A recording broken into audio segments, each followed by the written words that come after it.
All right, well, both films, of course, are about new North Americans.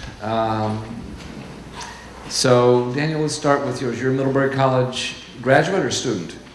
Yeah, I graduated in 2006. Oh, you graduated in 2006, okay. The baby face. Yeah. Never ages. Okay. And yet the film had some connection to the college. Can you tell us about that? Sure. I teach introduction to animation at the college and then run a short animation studio there, which basically comprises the upper level courses, with the idea being that people learn best, kind of like tripping, by figuring out how to do a hard thing together. Great. And tell me how the idea came together, and the Vermont Folklife Center also played some role, and they've been sort of working with new Vermonters, and so tell me how the story came together.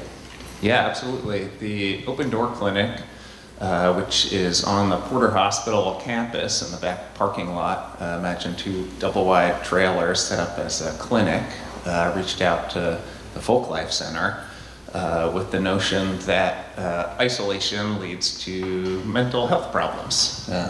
And by definition, Vermont farm workers who are working odd hours on remote farms at that time without driver's licenses were in a state of perpetual isolation, culturally behind a language barrier, physically from town, physically from their families, and then from each other on these various farms. And so they set out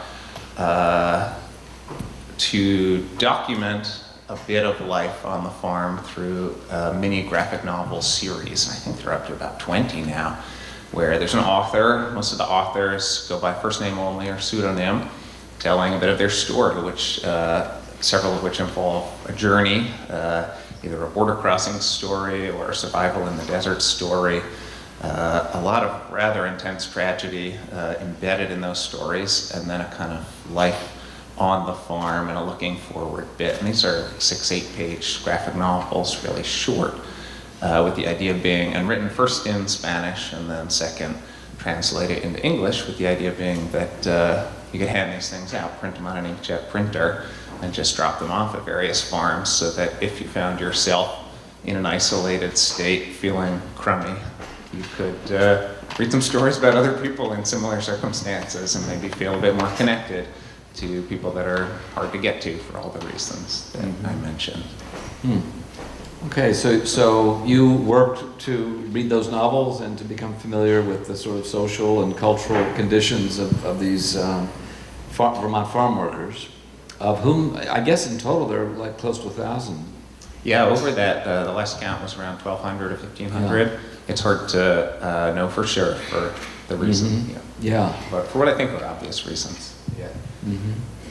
And so then the overall experience of this immersion for you prompted a sort of act of imagination, because it's not a literal telling of all those stories, right? So tell me how you decided to distill all of that into something that is short, imaginative, and highly crafted, and we'll go then maybe into a little bit of discussion just about the craft itself. Sure, absolutely. Like most creative projects, it changes in the making. So you make it so that you can watch it change and suffer with it and then figure out what it's becoming. And so the image that got us started was an economist at the college on campus saying, do you think it's strange that a 15-passenger van comes to Shaw's every other week, drops off 7 to 15 Mexicans and Hondurans and Guatemalans who go send money home, get food, get back on the van, and then vanish into the night? Isn't that curious that that's happening here? And it was such a cinematic image that it started us building a film set at Shaw's. It took us a while to realize that the pressure on that moment was the pressure of deportation.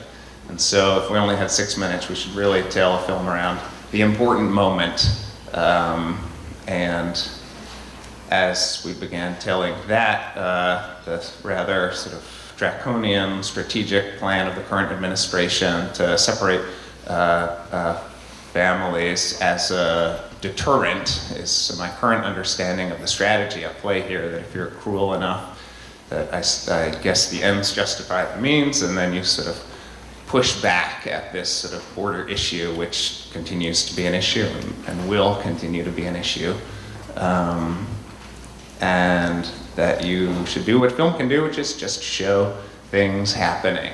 And so we decided that, and we decided that it's a special kind of tragedy because of the kids. That kids separated will have mental health problems. Like, you just can't fix it.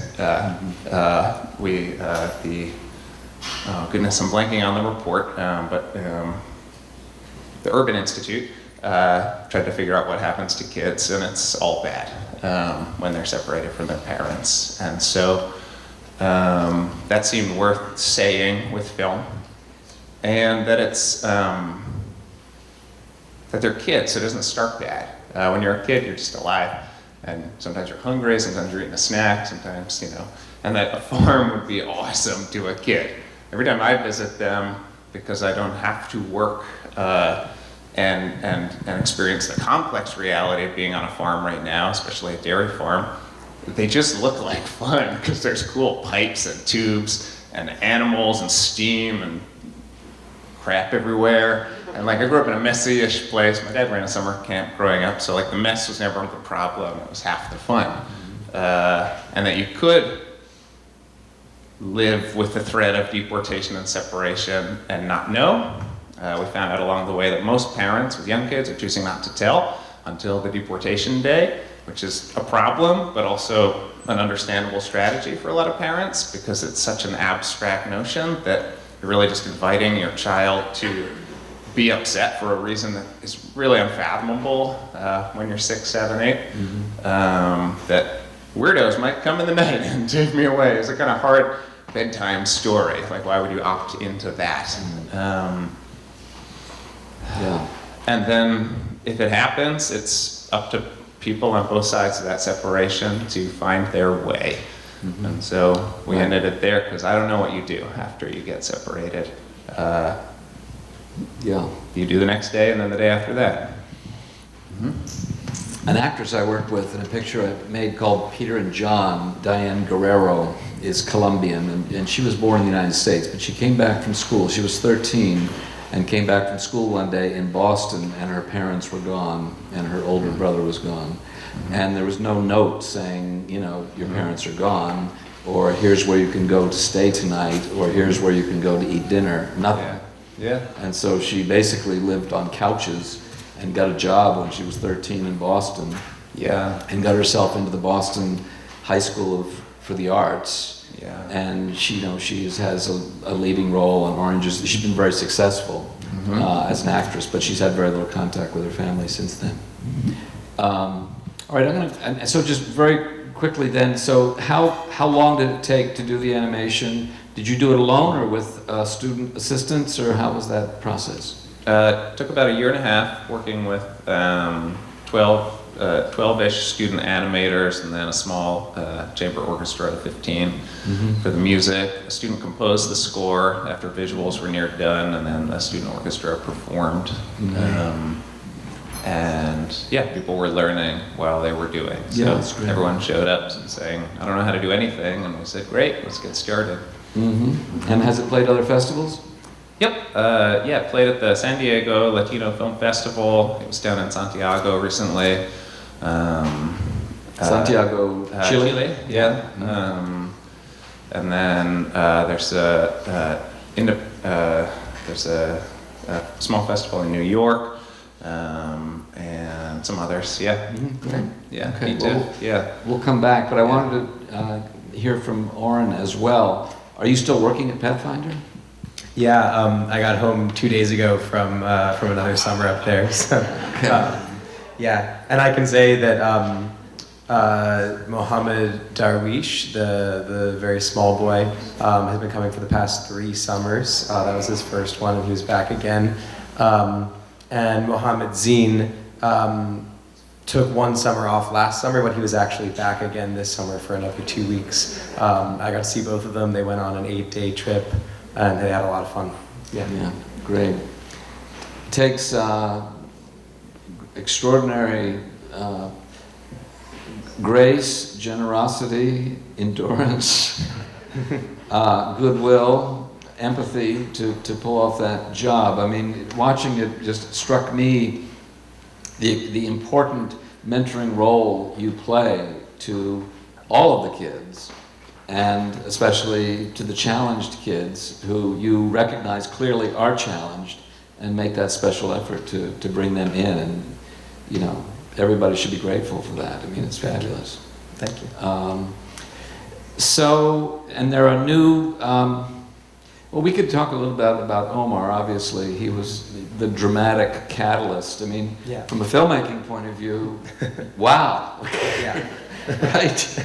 But from a real life point of view, you know, obviously it's troubling. And so any further insight you can offer on that situation, either your perception of what challenges he faces, what an effective path forward might be for him, those kinds of things.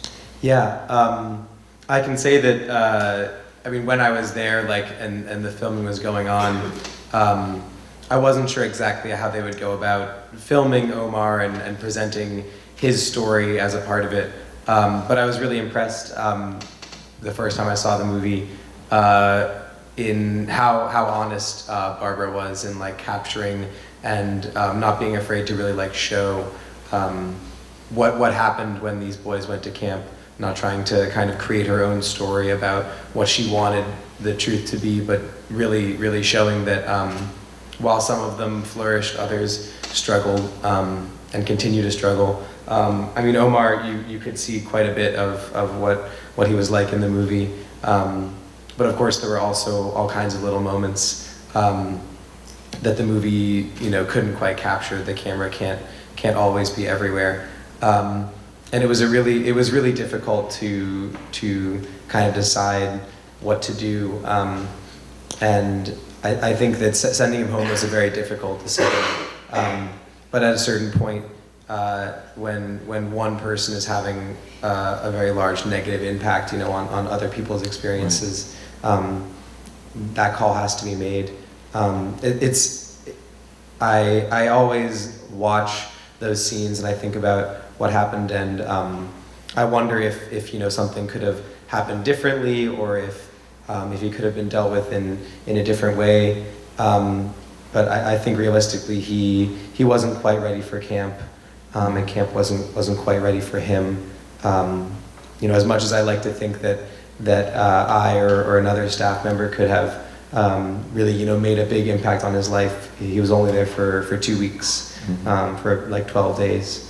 So yeah, I think it's unfortunately that story in particular goes a long way to show how you know, the effects of a civil war and the effects of having to leave your home behind and growing up in a family where he didn't have a lot of support and with a single mother, those can continue to pile up and even affect life after you found a new, more peaceful place to live. Mm-hmm. And remind me, was he from Iraq? He was from Iraq. Yeah. And the other two were from Syria. I remember hearing a statistic during the war that no child in Iraq had not experienced the sight of dead people, for example, and just the trauma that would be associated with that. Yeah, absolutely. And I think that, you know, when moving to a new place and finding a new home certainly has its benefits, and it's certainly safer, and I think that he really is happier in Canada, but you know, I'm not sure he's receiving the kind of professional support that he really might need in order to deal with that kind of stuff, and the language barrier and all of that. I haven't heard a lot of details, but as far as I know, he's even till now, he's continued to struggle, and had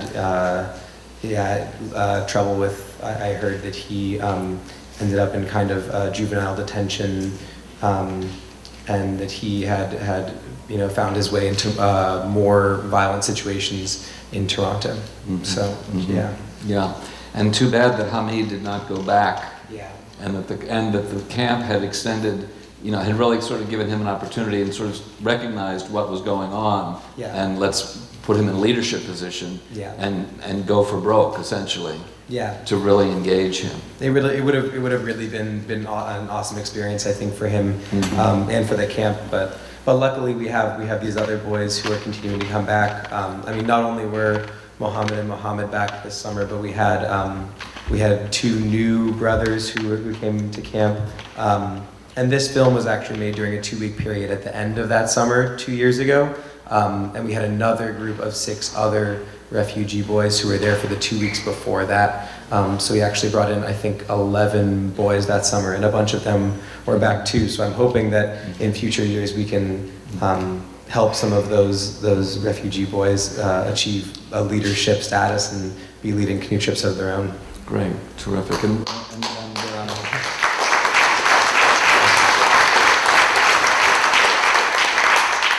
what do you do during the rest of the year? I'm a student. I'm going into my senior year at Brown, down in Providence. What are you studying? I'm studying storytelling. Very good. All right. I mean, I have plenty more I can talk about, but maybe people have some questions they'd like to ask. Yes, you're in the middle. How did you use one camera, or were there many cameras, and how did the kids react to being filmed, especially that night situation? Yeah, that's a great question.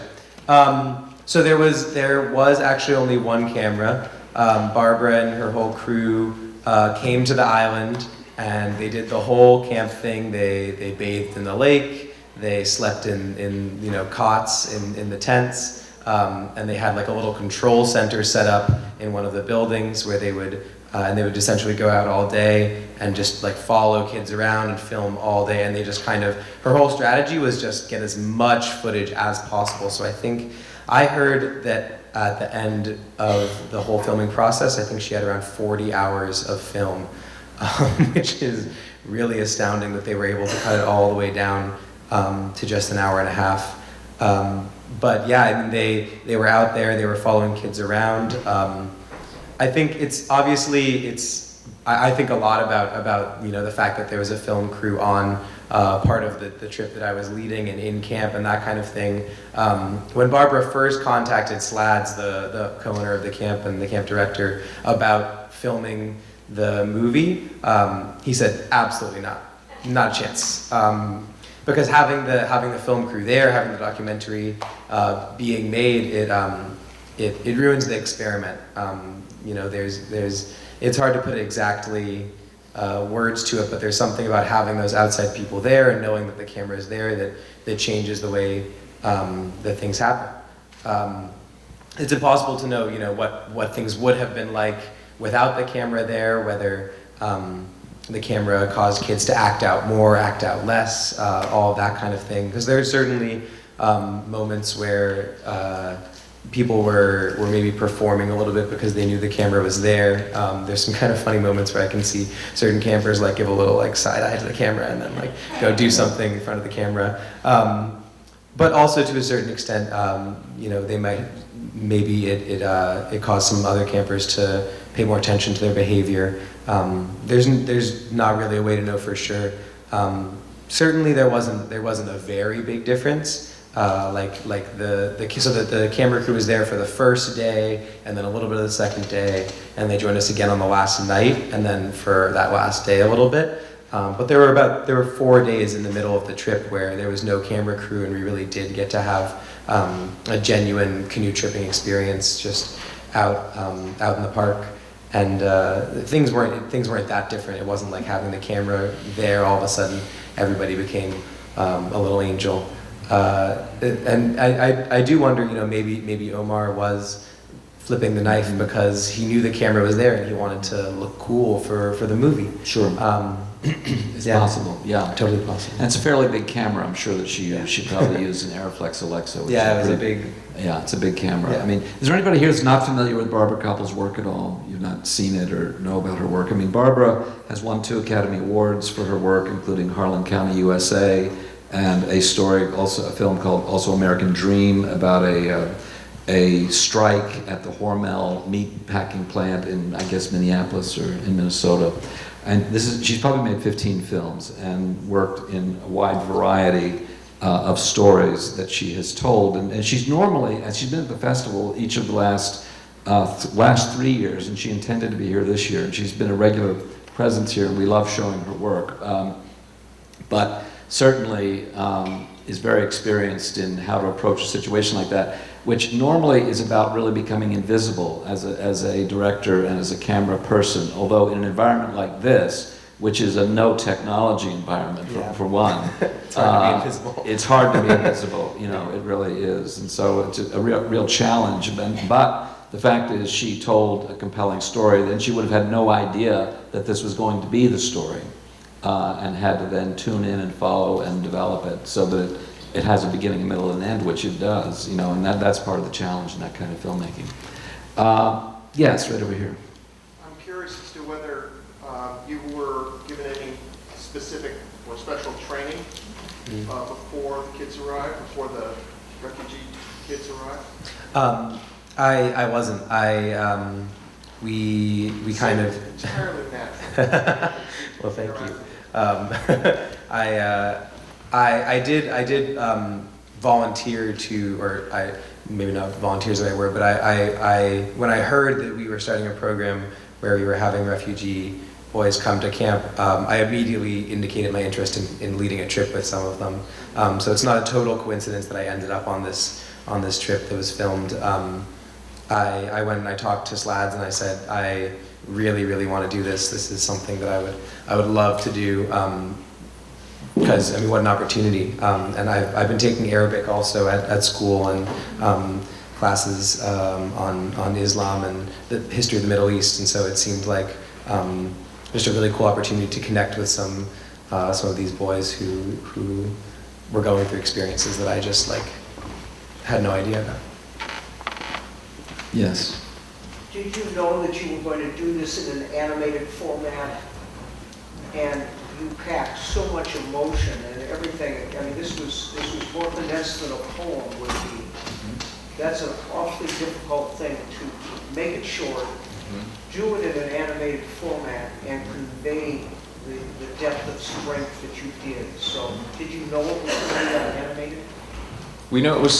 We definitely knew it was going to be animation, because that's sort of the day job.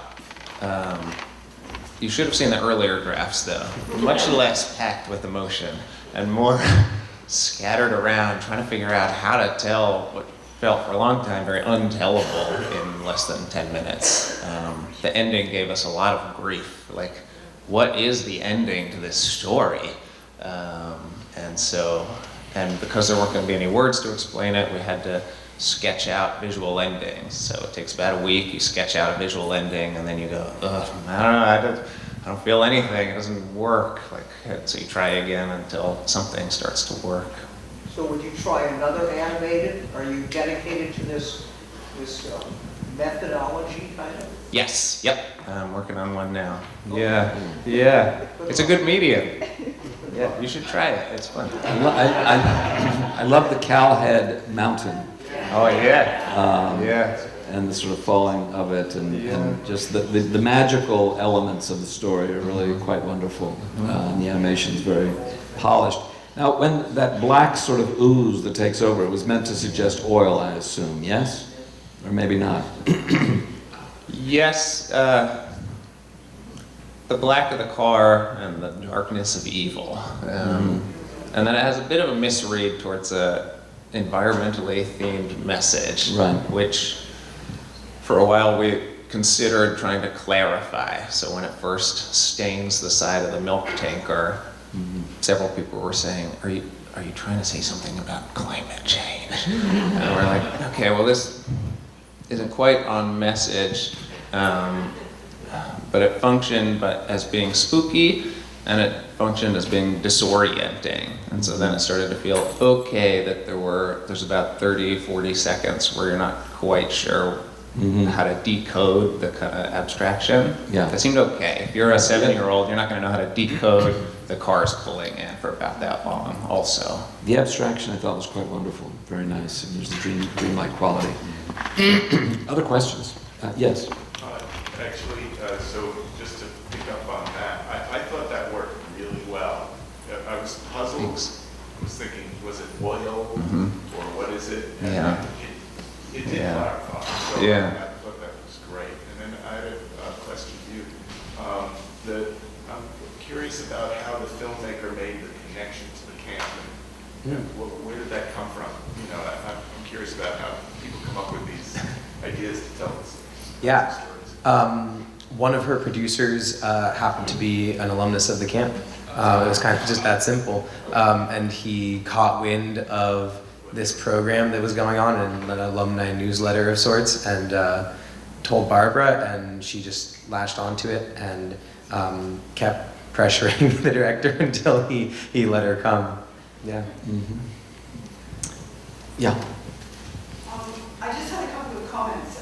First of all, I love both films, and they were a perfect combination.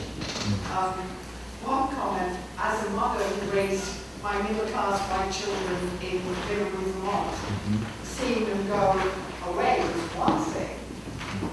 These mothers allowing their children to go, woo, that was a big one. They had to struggle to keep their families together, including what was not a direct journey from Aleppo to Toronto, or Baghdad to Toronto.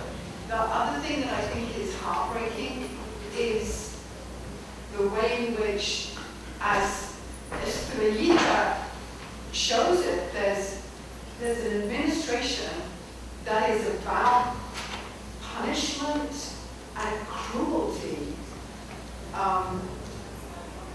directed towards immigrants.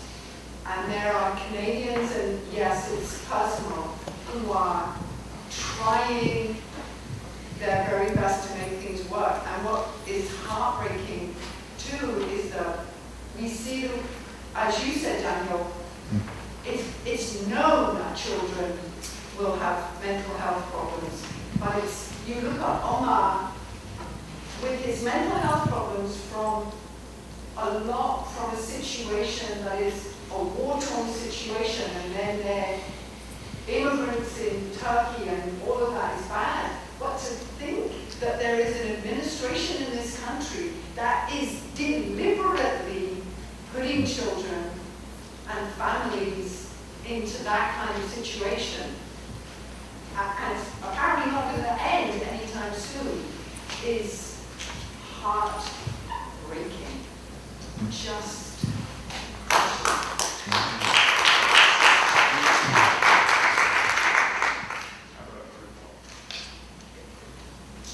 Yeah, and we know that there are thousands literally at this point. And yes, the notion of a child, 3 years old, 5 years old, 11 years old, having parents taken away is, I mean, it's an essential violation of human rights. I think, you know, it fails to respect the humanity of all involved, and that to me is, and the repercussions down the road. I mean, Omar could be a violent offender going forward.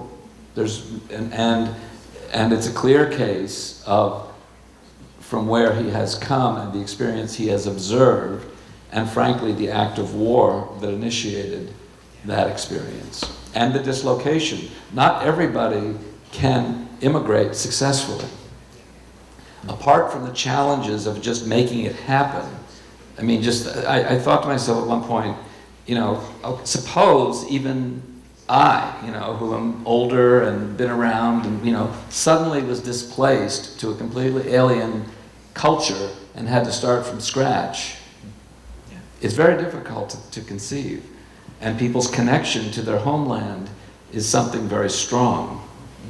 And it's always been interesting to me that in this immigration debate, there is so little discussion about the conditions which are generating this immigration. You know, and we can look at Latin America and 100 years of policy. You know, the dictatorships that have been supported over the years, the financial exploitation of these countries, support for death squads in Central America during the whole Central American conflict in the late 70s, early 80s, or in the Middle East, same thing. I mean, I remember hearing the first time, you know, that Wolfowitz and these guys were talking about invading Iraq, where there was no provocation, and say, well, that's just nuts. That's not going to happen.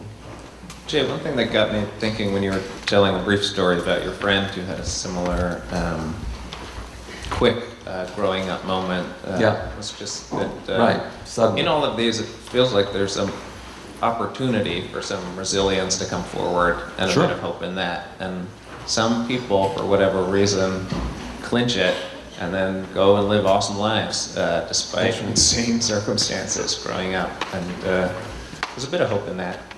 Absolutely, and I think most people do. I think the resilience that you see in most people is extraordinary. But not everybody's going to necessarily deal with it well. Anyway, there are many new Vermonters, probably people know.